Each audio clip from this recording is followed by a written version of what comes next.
Hey everybody, welcome back to another Bald Move prestige movie. This time we're talking about 2019's black and white classic 1-to-1 or nearly 1-to-1 ratio shot film, The Lighthouse.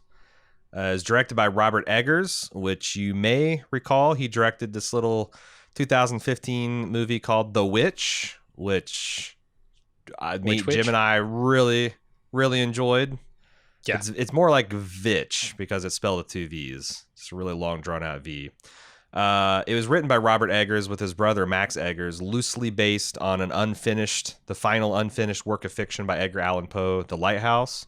Also, apparently based on a real-life story, loosely, the Smalls Lighthouse Tragedy of 1801.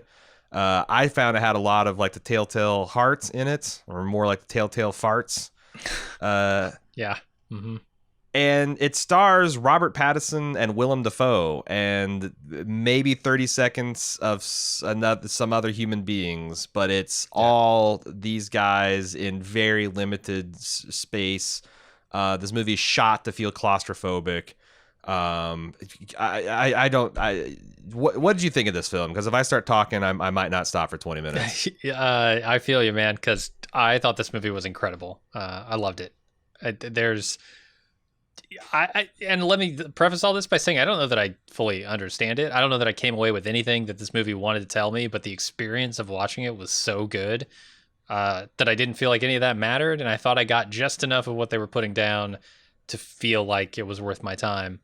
And The Witch is one of my favorite horror movies of the modern era, of the last decade at least. I think it's fantastic in creating a mood. And the tension. I don't recall what the trailer was like, but I know a lot of people were saying, "Oh, the trailer, makes it seem as if it's going to be just another horror movie with a series of jump scares and bullshit." Turns out it was nothing like that. It was the exact type of mood and horror that I want from my horror films. And this brings a similar eerie sort of tension to the table, and it does it with not just some truly astounding performances from those two main actors that you were talking about, but the way that it uses the cinematography and the sound, it all creates this muddy mess which is intentional, right? Like I say muddy mess in the best way possible. That you aren't sure if the thing you're seeing in the distance is a ship come to save you or a body come to haunt you, right? Like you're not sure if the sound you're hearing is a foghorn, if it's a creaking board, or if it's a low rumbling fart from the protagonist. Like it's just this confusing mess of a foggy stew that feels incredible to watch, to experience. Yeah, I mean, there's moments of this film where I literally laughed out loud at like the absurdity or the crudity that was happening. There's moments where I covered my mouth in like shock and horror. Mm-hmm. There are just crazy visuals and audio phenomenon committed to this film. There's a scene late in the film that I think it's just going to stay with me forever. I had been saving this movie like a bottle of fine wine.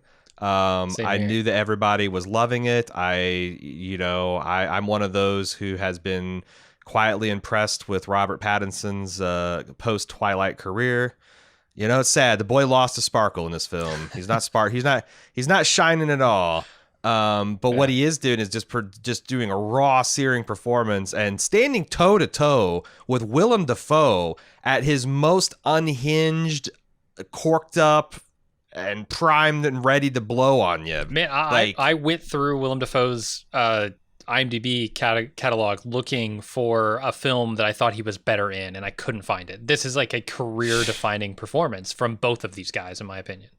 Especially since he's such a unique looking individual, and this film makes full use of his just like wide eyes and his like improbable array of teeth and his increasingly craggy features and his wiry beard and his shock of hair. Like he looks like the saltiest dog that is washed up on the shore. He was a son of a gun, born between two cannons midships of a sailing vessel that shipwrecked an old age and washed him up on this rock, and now he's a wickie serving this lighthouse. Like he's just the way he talks, like a pirate from the Caribbean. And you've got Robert Pattinson as like just a Boston baked bean. Sure. But again, it's like there's so much just crazy that doesn't seem like it should work, let alone be horrific or scary, and yet it is. I mean, is scary the right word? It's more of just like there's just an enormous amount of tension in this movie. And I compare it. The only thing I can compare it to, and the things that I immediately noticed, and I think the movie is leading into, is comparisons with The Shining. The Shining has a similar amount of dread and tension and, disturbing, unsettling visuals that aren't in and of themselves particularly horrific. It's just it's funny because like, this guy with the witch, which worked mostly because of his mastery at building tension and then releasing it, and just sheer atmospheric dread. It's a lot like I've really enjoyed the works of James Wan. I guess what would you call him? Like the master of like not quite the jump scare, but like the camera pull. Like there's misdirection. Like the like, oh shit, that thing in the background that you didn't even notice is now the scariest thing you've ever seen. And like trying to build jump scares in plain sight. Uncanny, maybe that this guy just is with setting and use of light and shadow and sound is able to build horrific things out of fairly mundane. I've always actually kind of fantasized about being a lighthouse keeper. I thought it would be a cool job. Like, you get you're stuck at sea in a snug little quarters with some routine manual labor and some books to keep you company and a fire to maybe have a dog there with you. That would be kind of like an idealized existence for parts of me at certain times in my life. Sure. And this film is a repudiation of all of those dreams because it doesn't. I would get stationed with Willem Defoe and bad things would start happening to me. Stuck alone with an old man and his thoughts. Yeah, I mean, it's one of those things where like I think a detailed discussion of this movie really wouldn't spoil things, but on the other hand, I went into this movie knowing nothing except for it had a very stark look. It was shot kind of deliberately to ape that classic silver screen of Hollywood, that very silvery emulsion or whatever in the film that made it not just black and white. Like calling this black and white doesn't do the movie justice. It's truly silver. And it had very well regarded performances by Robert Pattinson and Willem Dafoe. I remember being excited when I originally heard that this was attached to the same guy. This is the second film, his follow-up from The Witch, this Robert Eggers. But by the time I sat down to watch it the last night, I had forgotten about that. So I kind of rediscovered it when I was doing my research. But yeah, it's such an experience. And I'm with you. There's a couple things in this film that seem very open to a plain reading of it. Yeah. But then there's a lot of like a couple of details I didn't catch, which we're going to talk about, that I got on research that like I think will make this movie a very rewarding rewatch to see. Because there's multiple also like there's every once in a while like 1 out of 10 movies I read or we watch and I can read like an infinity amount of reviews of and like people's thoughts and opinions. And this I saw like 4 or 5 really compelling interpretations that may or may not hold up on repeat watch, but God, it's just great. Yeah, this is a movie that I'm not going to understand why I feel the way I feel about it for another 5-10 years. Like I'm going to have to see this movie multiple times, think about its themes and its messages, and try somewhere along the way to understand how I feel about it. But my initial reaction was, holy shit, that was amazing. And it's so easy to watch. That's the thing that surprised me about it, I guess, because I went into it thinking, okay, I better hold on to my butt because this thing is going to be heavy and it's going to be, like a Roma kind of thing where I've got to sit through it almost. And then by the time... really eat your vegetables. Yeah. But then 5 minutes in, Willem Dafoe had farted in Robert Pattinson's face twice. And I'm like, oh, what is this thing? And I kept asking and I'm re-asking while watching it, what is this thing? but every time I asked it, I felt better about what it was for whatever it was. Okay, well, maybe we should do the thing where we do a synopsis of the film to tell people, what this is about if they've not seen it before, and then we can get into the heavy-duty spoilers, because I think there's very little we can say about this film other than its premise. Yeah, you should go in knowing almost nothing about this film, because it's part of it is the experience, and I wouldn't want to rob anyone of that. The film's premise is this is in the late 18th century, I would say, somewhere in the 1880s, 1890s point of view. You have two men going to an offshore lighthouse, a far offshore lighthouse somewhere on the east coast of the United States, and they're going to take a 4-week stint of manning this lighthouse before they'll be relieved. There's one very experienced wickie or lighthouse keeper played by Willem Defoe. And there is a rookie, a person who did work for log camp and is wanting to seek a new life on the sea. And he is joining him for his first stint to hopefully start his life over. And that's the movie. That's the movie. These men have to deal with each other through labor, through conversations, through storms. They have to endure each other's company, take solace from each other's company until the tender comes back to pick them up 4 weeks later. It's an hour 40 of that, and the thing you'll notice right away is the sound design. Oh God! The oppressive, constant bleeding of this foghorn, this insanely loud thing that never stops. You'll notice the claustrophobic, nearly box framing of, the rarely seen widescreen, or I guess narrow screen black bars on the sides of the film in this case. Yeah, it's a 4:3 aspect ratio, and it's immediately jarring. Yes. You notice it right off the bat. And you'll also notice this is not just black and white. This is nearly monochromatic, extremely high contrast, extreme like when a source of light comes on, it nearly blinds the camera. When things are dark, it's like the film is rolling in oil. The visuals are stark, and that's the backdrop in which this film takes place. I want to talk about some of the influences, because I thought there was a lot of the Edgar Allan Poe, especially the Telltale Heart, like someone being driven mad by someone else's existence. There's a lot of like Lovecraftian Cthulhu horror in the margins of this film, dealing with like half human hybrids, check. Tentacly beasts, check. Arcane things happening in the midnight hours by some old crazy person, check. And I think it doesn't really embrace any of those, but it draws on like my subconscious knowledge of these tales to kind of like having me jump at shadows throughout various points in the movie, where like I'm like, oh, I think I know where they're going with this. Whereas by the time I get done with the movie, I really not even sure what I saw or my interpretation of it. What did you think about that? The influences that you saw? I mean, there are some very, very overt ones. I'm not even familiar. I wouldn't even call myself a novice when it comes to Greek mythology and the, mythology of the gods. But like the Prometheus angle is just totally unmistakable. It is the last shot of this movie, and it permeates the entire thing. Yeah.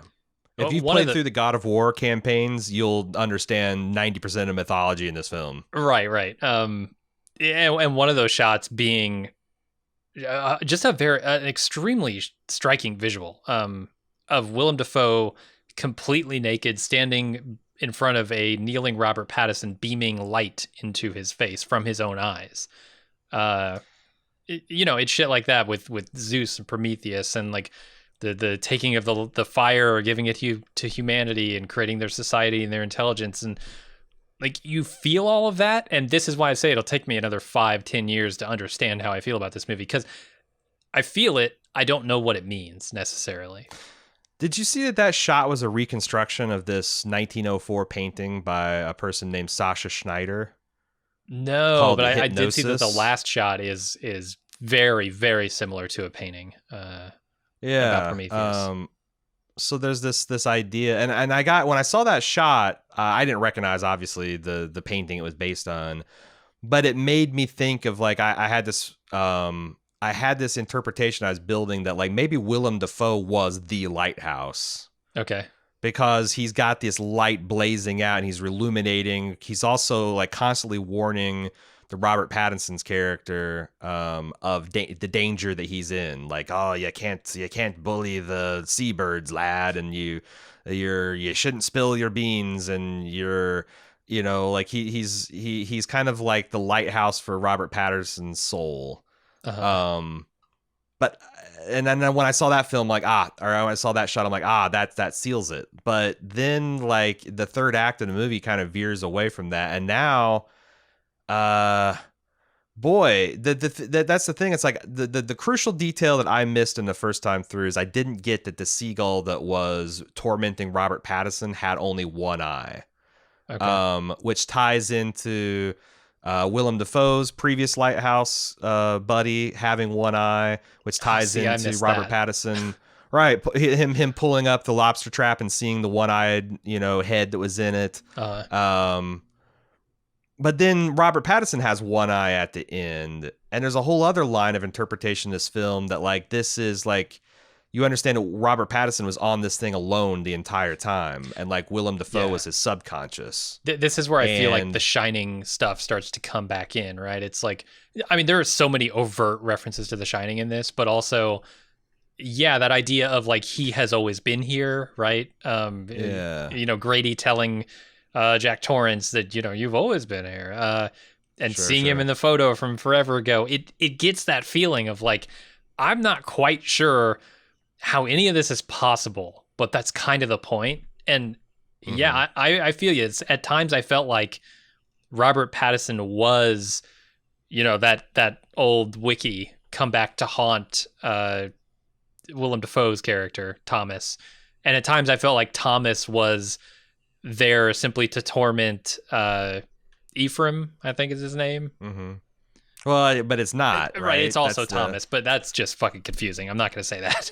Yeah. There's the two Thomases, but I think that's one of the interpretation that I would be trying to poke holes at the next time I watch is that these two men that are named Thomas, the Willem Dafoe version is his subconscious, and the Robert Pattinson is his active consciousness. You'll notice that like Robert Pattinson is always doing his work by day. Willem Dafoe is always doing his work by night. Yeah. And Robert. Yeah, and Pattinson only has like a dim understanding of what's going on, which you would, like if you dimly understand your subconscious, and you only really interface with it when you first awake and when you're preparing for bed, which is the times that they have their in-depth conversations. Because like, and like the fact that this might even be like some kind of recurring purgatory that he's stuck in, because that's Prometheus stole forbidden knowledge, fire, tried to give it to mortals, and then his punishment was he was going to have his guts ripped out and his liver pecked away, and then that liver would regenerate and the punishment would begin anew. And there's a lot there that like it could be that Robert Pattinson is a lighthouse keeper that just keeps murdering his assistants. That he's, this Willem Dafoe character is just his subconscious, like reminding him of that. There's also like with the liver and alcoholism being a core of this. Like there's another way to interpret this is that Robert Pattinson's character is a newly dried alcoholic. And his liver's metaphorically regenerating through his abstinence, only to be torn down by ever more increasingly violent alcoholic binges, to the point where at the end of the movie, he's drinking turpentine with honey to get his fix. Yeah. What do they call it?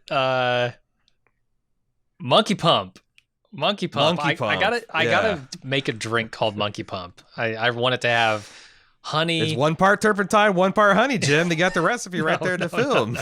I'd put gin. What are they drinking through most of this? Gin, I think. Oh God, yeah. It's either gin or vodka. Probably gin. Yeah, they mentioned gin a few times, so it'd be gin and honey and I don't know what else. A little bit of turpentine. A little bit, maybe some grass. Yeah. Yeah. Oh, there you go. How do you chew grass? You rip it out and you swallow it. How do you eat grass with no teeth? You drink it. So I think that's but when I was watching it the first time, my primary lens is like, this is an examination of the effects of gaslighting someone. Oh yeah, because it feels like they are being gaslit the entire time. Many times in this film, there are things that we see Willem Dafoe do that then he directly accuses Robert Pattinson of doing. Yeah, you know, like in the end of the movie, it's like very explicit, like. Robert Pattinson's trying to steal the dinghy to get the hell off of that island, wearing his little cork life preserver, and Willem Dafoe comes out there, smashes it up, chases him into the cabin, and then says, "You've done lost your mind, laddie. You just destroyed our only lifeboat." And it's been 4 weeks when, it's maybe been a night of intense drinking. We're not sure. That's the other thing I kept on wondering is like, is it possible that Willem Dafoe is just fucking with this guy and it's taking it too far? Like, they've only been there a week, and he said, "Oh no, we've been here for 4 weeks. The Tinder's coming tomorrow. Drink up." And then he drinks and, "Oh, maybe we missed it. Oh, now there's a storm coming. We don't have any like, maybe there is a little hint of that too, because again, in the third act, when they start drinking turpentine, who the fuck knows what's happening? Like, your brain's melting. Right. Like, what is even, you can't trust, these are 2 highly unreliable narrators if there's 2 narrators at all. Yeah. You lose all sense of time, which I think is part of what makes this extremely tense and confusing. Because that's the other thing, is I was shocked when it was time for the Tinder to pick up. Like, only seemed like there was been 3 or 4 morning and night cycles, but you could easily believe that, like, well, shit. There's the passage of time. Who knows? I haven't exactly been keeping track myself. The men's physical appearance never really changes. Mm-hmm. So like, there's not like, oh, Robert Pattinson starts growing out of beard, so you can tell. There's really nothing. There's no calendar. There's like a clock that tells the time and a barometer that tells like how fucked the weather is, but there's no other indication of how long they've been there. Yeah, really, it's just their mentality. It's the degradation of their psyches that is marking time here. And it's interesting too, because this movie keeps you in that tense mode throughout the majority of the runtime, and it's doing it with a lot of different things. But there are a lot of movies that would have gone pretty traditional routes where I could see the ending, and I could see the murder. And to some degree, I did see the murder here coming up, but also certainly not in the way that I expected it to happen. And nothing leading up to it was what I expected. And there's a lot of like scenes where they're extremely drunk and arguing, and one moment they're dancing around the table in a mad jig, and then the next moment they're shouting at each other, threatening murder.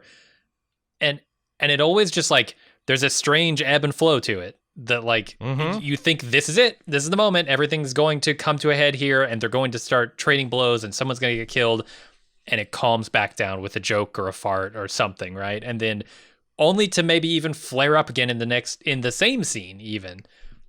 Or to have that violent tension be converted to homoerotic sexual and I energy think there are at one themes point. of like masculinity and sexuality, and like all of those things are in here, and with around this framework of the lighthouse, which is a phallic symbol. So like, there are a myriad of themes going on here that I am not fully competent or confident that I can tease out of this thing. Yeah, there's also something about like the craving of a father figure's approval. Sure. And I thought that was, but then like, boy, the thing that like I don't understand at all is walking Willem Dafoe like a dog. Okay, yeah, I'm with you. No idea. Like, that's where the things like, I was like, they had this violent energy, and then they start dancing, And there's that's a breathtaking scene because these guys are just tear-assing. These big physical men are just tear-assing in this like 6x6 area with a table. There's like lanterns. Like Robert Pattinson viciously just kicks away a prop and it kind of like continues to be kicked. Like, how do you even choreograph that thing? And then that turns into them slow dancing, which turns into, I think, Willem Dafoe trying to kiss Robert Pattinson, which then turns into a vicious beating, which then turns into him literally walking him like a dog and burying him alive. And I'm like, again, I don't know how much of that stuff literally fucking happened. Fair. Yeah. I don't know how much of any of this, because the whole film could be like, you know, I could easily interpret it as like a purgatory state, except for like, I guess my default, I've seen It's All a Dream, like, be used as it seemed like the laziest type of critical analysis. Like, oh, what if it's just all a fucking dream? So I kind of shy away from that, but there's nothing that directly contradicts that.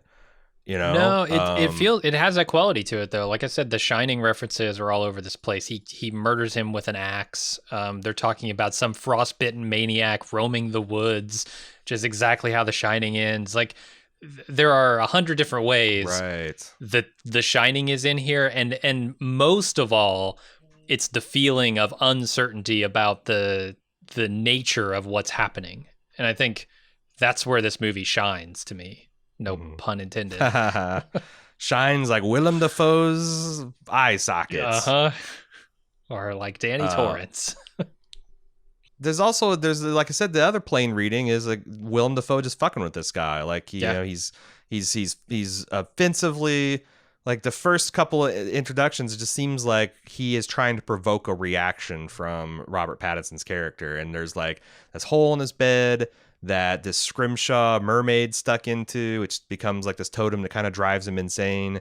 And he's just constantly like, there's this thing where he's whitewashing the lighthouse on this like little bosun's chair, and Willem Dafoe drops him, but it's never addressed or dealt with. Yeah.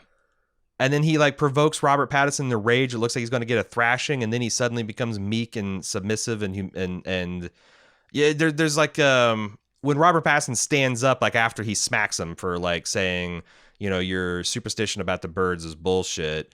There's this giant diabolical shadow that looms behind Robert Pattinson, and it looks like that's what scares Willem Dafoe. And I think that was kind of one an early thing that's interesting, that like he saw something in him. But it's so crazy because there's this imagery of these rolling logs and this corpse in the sea that is a version of something that happened to him and his foreman in the, you know, I guess it's the Nantucket Bay. Yeah. You know, whether he deliberately murdered the guy or whether he passively watched an accident and didn't do anything about it. But that there's sometimes that when Robert Pattinson has a scene where he goes to empty the night buckets, you see these logs of shit rolling around in that piss bucket, and it's exactly the same the visual metaphor of the logs rolling. And it's like one of those things where like sometimes I just felt like this film was just on the edge of like pulling my leg. Oh yeah, I mean every time Willem Dafoe rips a fart, I'm like, okay, how serious am I supposed to treat this thing? Like, you've got this ultra serious tone for most of it, but then it's just interrupted and injected with these farts, which was delightful to me. I loved every second of it, but it does, it leaves me asking the question, like, how seriously do you want me to take this film? Right, and like there's a scene of Robert Pattinson furiously masturbating in the engine room, and he's fantasizing about this mermaid character that he saw, the Scrimshaw mermaid, and then there's this close-up picture of her mermaid vagina, mermaid puss, yeah. Right as he climbs her wet mermaid pussy, right as he's climaxing, but it like ruins it for him somehow, which might feed into the homoeroticism, or maybe just like, you know, like it's pretty gross looking fish puss. Yeah, and some of that stuff, you're right, is weird. Like, so the mermaid statue figurine or whatever comes out of this hole in the mattress, and you almost get the impression that like all of this could be not really happening. Like maybe when he's envisioning the mermaid puss or whatever, he's over there like fucking this hole in his mattress where this mermaid figurine came out of. Like, right. I don't know what I'm supposed to think. Right. Because I don't think he's literally like I don't think there are any mermaids that are real in this film. Yeah, bold stance to come out against mermaids like that.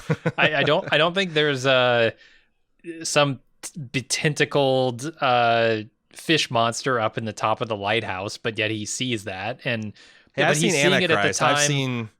I've seen Willem Dafoe's dick, and it's been like 10 years. Maybe it developed some suckers on it. You know, that thing's a monster. Maybe. I mean, you've seen his dick. He's naked up there. So.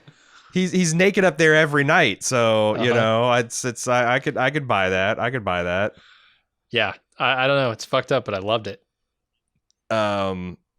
Yeah, and then just like there's so many amazing there's so much amazing dialogue in this film. Like almost everything that comes out of Willem Dafoe's face is amazing. But there's also just ridiculous. Let me first preface this and say that I had to turn on the subtitles in this movie because I couldn't understand a goddamn word. I turned my sound system up as loud as I dared, and it didn't matter. Yeah, like it wasn't a problem of hearing the words; it was a problem of understanding what the fuck they were saying. Yeah, it's very much like Brad Pitt's pikey dialogue from Snatch. Like it's this very heavy seagoing vernacular that I actually didn't find as tough sledding. Maybe it's because I just watched 4 Pirates of the Caribbean films. Maybe it's because this is a lot like this vernacular is familiar from the Patrick O'Brien series that I love so much. But there is a couple of there's a scene where they get in a fight over Willem Dafoe's cooking, and Willem Dafoe launches on like a 3-minute long unbroken nautical curse that he unleashes on Robert Pattinson. And it's one of the most remarkable things I've ever seen. Like the camera never cuts away from Willem Dafoe's crazy face, and he's just saying, just damning him with Poseidon's asshole and Triton's dick and Proteus's armpit, and you'll be a blasted film, the nothing of your soul that'll be consigned to the emperor of the deep, whatever. Just goes on and on and on, and then like the both men kind of sink to the floor panting, and there's this crazy tension. It's broken by Robert Pattinson saying, "Fine, have it your way. I like your cooking." Right. And then that's the end of the scene. Then there's the thing there are no where less than 2 of those from Willem Dafoe in this movie. When he's also talking about like how if I ask you to do this and I ask you to do that, you'll do it with a smile on your face, in the most flowery sea dog prose you've ever seen or heard. Yes. And that's not the limit of it. Robert Pattinson also has one of those. Just epic. I've never seen anything like it. Dialogues. I hate monologues. Your rants. I hate your goddamn. It's all in this like thick Boston beat. I hate you goddamn farts. You goddamn farts. You goddamn farts. And your rancid foreskin. You smell like smegma and like. It's curdled foreskin. I've never heard insults like this. Yeah. It's incredible. Absolutely incredible. I cannot understand how these 2 actors were not nominated, at least fucking nominated for Academy Awards that year.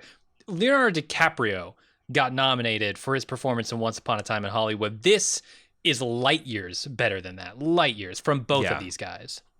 Yeah, it's a demand. It seemed like it was a demanding shoot. They're constantly wet, and in this cramped environment, they're just screaming at maximum volume to each other with, I thought, fairly Robert Pattinson's Boston was interesting because like when he's calmer and less sober, it seemed like he was suppressing it pretty well. But then like he played it up, like the angrier and the more drunk he got, the more the Boston baked bean came out. But yeah, none of this was easy work to do either. I guess this film did get a theatrical release, so it should have been under consideration, but like I knew it as kind of like a Netflix original. And it was nominated for Best Cinematography. Yeah. In the 92nd Academy Awards, so like it was eligible totally.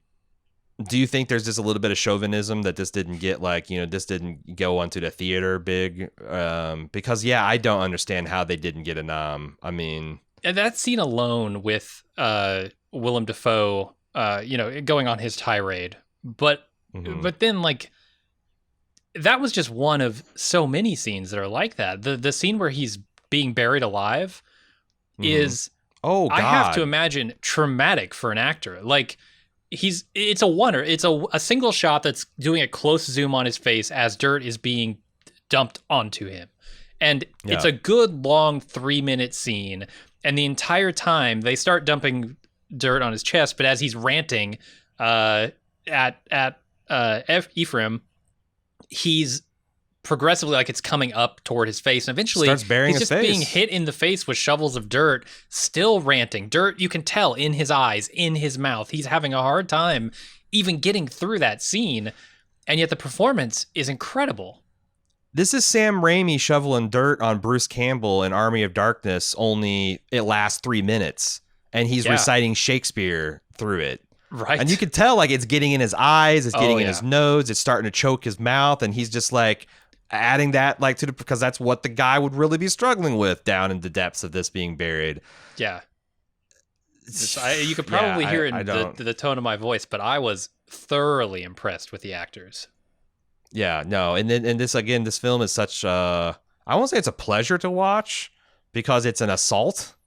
But it isn't a chore. Like you said, like, when you see like, oh God, this like really high concept, black and white, weird aspect ratio, old timey techniques and minimalist setting and set.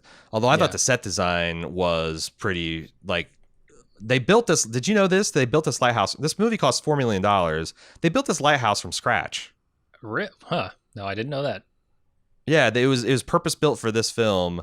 And like I thought the set design, even though it's very minimalist as far as its size, it's like I've been into a lot of these old lighthouses. Like Beaver Island's got like 3 different lighthouses, one that you can actually climb up to the top and see the thing, and like I felt like a lot of familiarity. These look exactly like these old abandoned, decrepit lighthouses that were. It's so wild because it's one of those things where they have, like, relatively speaking, in human history, these lighthouses only were around for 100, 200 years, and then they all were replaced in the middle of the 20th century by radio beacons and automatic things. And, like, it's kind of like the same where, like, they used to have, guys that ran the back of the train, the caboose guys that lived in these little tiny cabins that were pulled along by the railroad, and they'd do signal switching and stuff like that. Like they had there's this career that was vital for the industry of a nation and the world for 50, 60 years, and then it's gone. It's just gone overnight. And these wickies are the exact same way. And I don't know, like I love the detail. Like Willem Dafoe's character has like a old sailing ship tattooed on his chest because, he grew up in an era where it was the last of this age of sail before the ironclads and the steamships took over. Yeah. All this crazy like upheavals in technology and careers and, people used to like at this time were getting paid to fill up street lamps with whale oil.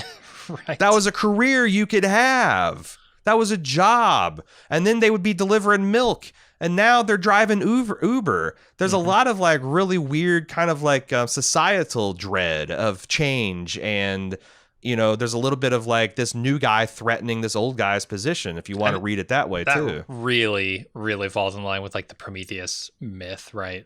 Like, right. Zeus, I am certain, had to feel challenged by Prometheus stealing the fire from him and tricking him, like all the things that Prometheus does to Zeus. That seed change is unsettling, certain.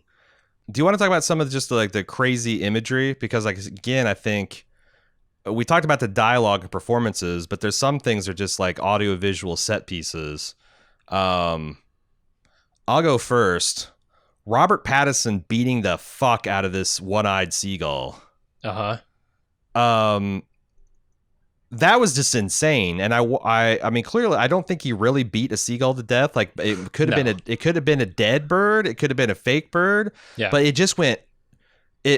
like it started off as like just a person acting out in a fit of pique, but it turned into this like enduring, long boiling over rage that I found like truly frightening. Like if you saw, like if you're Willem Defoe and you're up in the lighthouse and you see that, this man's off his nut. Yeah, I'd be scared of it. Sure. Yeah, I thought that was something that I just like. What an unrestrained, insane performance. Do you got any you want to talk about? There are 1,000 in this movie. I thought. Let's talk about the top of the lighthouse. The actual light compartment of the lighthouse where he's not allowed in. He goes up to that several times and he's trying to look in and see what's going on. And one of those times is Willem Dafoe up there masturbating and his semen is dripping down through the grate and the light is blinding and there are tentacles up there. And it's just like an extraordinarily like repulsive and disturbing and somehow that like even more curious. Oh, I didn't get that that's what was happening. Oh, wow. I mean, I thought it was. I mean, yeah. Like, I didn't see that the seagull had one eye either. Okay. Which, one-eyed seagull, is that a penis joke, too? Like, oh, you're right. Because I read that this interview with Robert Eggers where he said that the lighthouse is intentionally phallic. And in fact... there was a scene that they intended to cut from this wide angle, well, as wide as you can get on a box aspect ratio of the lighthouse, and then smash cut to Robert Pattinson's erect penis. And they removed that cut from the final film to make it explicit. They do put it in the scene when he's masturbating, right, out in the shed or whatever. Like they do show a lighthouse intermixed with like the mermaid puss and him jacking it, but they don't actually cut to his erect, like, you know, full, like, right. I guess it's got to be 1-to-1, like his penis would be completely replaced, or his last like a slow fade back and forth. Or, who knows? But I guess the financiers of the film requested they remove that, which, like I said, this film... Was Robert Pattinson a financier of this film? Is that what I'm hearing? I do think that, like, that might have been a smart cut because this film did teeter on the edge of self-parody and ridiculousness. Yeah. It never came even close to that, but that's, you know, it's one of those things where it's like, once you go too far, you can't come back. Mm-hmm. You know, you can't act sane once everyone sees that you're crazy. Like Pattinson tries in this. You got any other set pieces? Because I got at least one more. Well, if I want to talk about more of the lighthouse and the top of it. Yeah, because that's the penultimate sequence where he goes up and looks directly into this thing's Fresnel lens, and we talked about the silver screen effect and how like crazy the contrast is. But I feel like they just kept on opening up the shutter, and Robert Pattinson's face dissolving into this horrific demonic visage of just light and shadow and angles and screaming, and the sound, the foghorn being remixed and over distorted, and like I felt like it was going to destroy my speakers. I felt like it was going to destroy Robert Pattinson's throat, like the way he's screaming. I don't know what I mean. That's just a visual that defies description. It's something that's worth the price of admission all by itself. Just to like. You're watching that just like, what does this mean? What is he seeing? What is he feeling? And I saw a lot of reviews like asking that direct question, like, what did he see in the light? And I never even thought to ask that question when I was watching it. It's just a man. Me either. You know, it's a man losing his mind.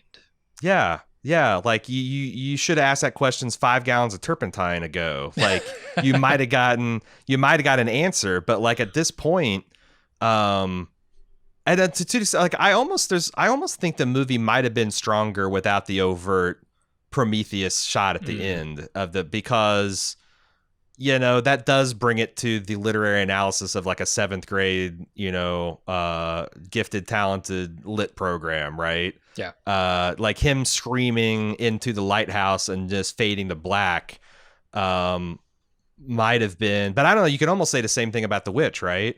Like if they had ended with her conversation with Black Phillip and then didn't go, spoilers for The Witch, spoilers for a 5-year-old movie, they didn't show her like literally getting naked with other witches and floating into the air. Hard disagree. Really? That's my favorite shot in The Witch. I think it's so remarkably unsettling. I see why you would say it though. Like, yes, it seems like it puts what the thumb your on point is here. Yeah, like the film feels heavy hand, but I think that like maybe you're so restrained, kind of like, am I seeing something supernatural here, or am I just seeing crazy people in the woods? Am I seeing something supernatural here, or am I just seeing a man losing his mind because he's drinking turpentine and he's been alone for 6 weeks and he's malnourished and all this stuff? Yeah. Like, maybe the film earns like putting its thumb on the scale of symbolism. But I did feel like that, like I immediately got it. Like, oh, he's Prometheus. Look at him. He's getting his liver pecked out literally by a seagull. Right.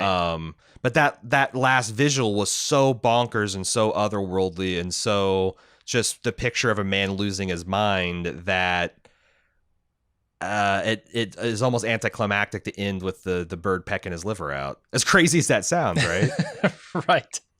No, it's. Yeah, that last shot is remarkable. It's also, well, not the last shot. I mean, the last shot is good. I think I like the Prometheus. It's maybe a little too overt, but it does make me go back and want to watch this movie again from that angle and see what they're getting at, because I feel like there's a lot of mud in there, right? Like there's a lot of fog in the Prometheus myth within this movie, and I don't know if it's trying to tell me that he is in fact Prometheus, or that Prometheus was something he was aspiring to and failed, or what. He certainly gets the same punishment, but that scene where he's looking into the light, even before it starts to do all of its crazy whiteout kind of stuff, the light itself is beautiful. Like the construction, it's something that I can only, like, we recently covered Devs, and we were talking about how beautiful the quantum computer was within, that whole show. It's something like that. It's something like Annihilation, where you see this image that is so beautiful that you can't really even take in what you're seeing. And like the cinematography here is just so freaking good, and that's part of what makes this just a great film. Yeah, those Fresnel lenses are remarkably beautiful. They look like some kind of tesseract, like 6-dimensional construct when they're rotating, and there's all these like prisms stacked on prisms, and they're a real thing. Like they're these works of physics and engineering marvel. They're really rare because most of them got destroyed. Some of them are preserved in museums and whatnot. But yeah, like you're right. That was just you can kind of understand why Willem Defoe, if he was a real person and not a figment of Robert Pattinson's imagination or subconscious, would be jealous of preserving that intimate relationship that he had with that innermost part of the lighthouse. There's one other question I had, and this is the thing that I want to explore on further watches, but like there's this thing with Robert Pattinson's relationship with the foreman that you find out he took his name and took his identity. What do you think actually happened? Because I don't think that what the movie said, where he essentially, this guy got caught in this rolling surf with the logs in it and got crushed to death. And I think he took a little, my gut feeling is Robert Pattinson's character took a lot more of a hand in killing him, because you hear about this foreman, how he was always riding him and he was critical, and he also, like, if there's any homoeroticism there between him and Willem Dafoe, like I noticed how strikingly attractive the man was too. Oh, okay. And like there might be like this kind of self-hating homosexuality of this character. Certainly what's your take on this? So I think the movie tells you two things. One, very overtly, and this is why I'm kind of interested to go back with the Prometheus stuff, but one very overtly and one a little more subtly. So he's got the story like, oh, it was an accident. He fell in and I just stood there and watched him. The key thing, I think, is when he says, and afterward, all I could think was, I want to smoke. And if you go then and you look at when he kills Willem Dafoe, with the axe, the very first thing he does is turn around and light a cigarette. And in my opinion, I think what the movie is saying there is that, yes, he did in fact kill that foreman. Okay. That actually tracks pretty, because there's also something in Willem Dafoe's description of like his surviving a shipwreck that made me think there was a mirror of those two things. Yeah. That like maybe Willem Dafoe literally had the same story as Robert Pattinson, which also again I'm going to be looking for the fact that like maybe Willem Dafoe literally is Robert Pattinson or an aspect of his consciousness. But like because I was using that as to try to figure out, it's like, oh well, if he's lying, because you could see that Robert Pattinson was like, hey, no, wait a second. You just said that this guy did this, but then you said you did that. And like, how is that possible? And how do you chew grass if you don't got any teeth? I thought there is a mirroring of the two men spilling their beans about their deepest, darkest secrets. That and what you mentioned about like the bleeding of the conscious and the subconscious, right? Why'd you spill the beans? It's almost like the subconscious asking the conscious why you admitted what you did, it's we came out here to get a fresh start. Why are you tormenting us with this? Yeah. Man, what a film though. I agree. What a film. I thought it was incredible. Do you got anything else you want to say? No. Okay, well, we have another black and white thriller banger for you next week if you come back to the Prestige feed, because we're going to be looking, I think this is a first for Bald Move. We've never covered an Alfred Hitchcock film.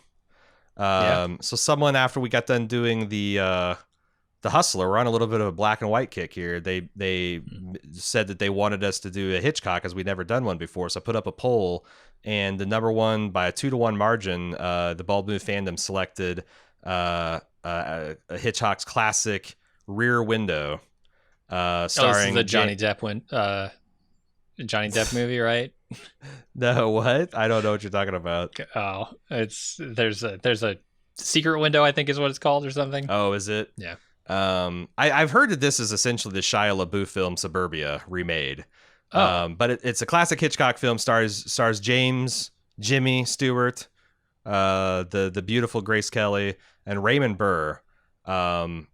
You might wonder, like, well, how did this win with if you put Birds and Psycho on the poll? It's because I left Birds and Psycho off. I figured that everybody would pick those films, which I've seen both of them, and I wasn't as interested as in doing that as something a little bit more. Not that you can find any film of Hitchcock's as truly off menu or off the beaten path. They're all pretty famous in their own right. But we'll be talking about the Rear Window, a classic suspense, a psychological thriller next week. So come back to Bald Move Premium. Bald Move Prestige. Bald Move Prestige to enjoy that. And until then, I'm Aaron. And I'm Jim. See ya.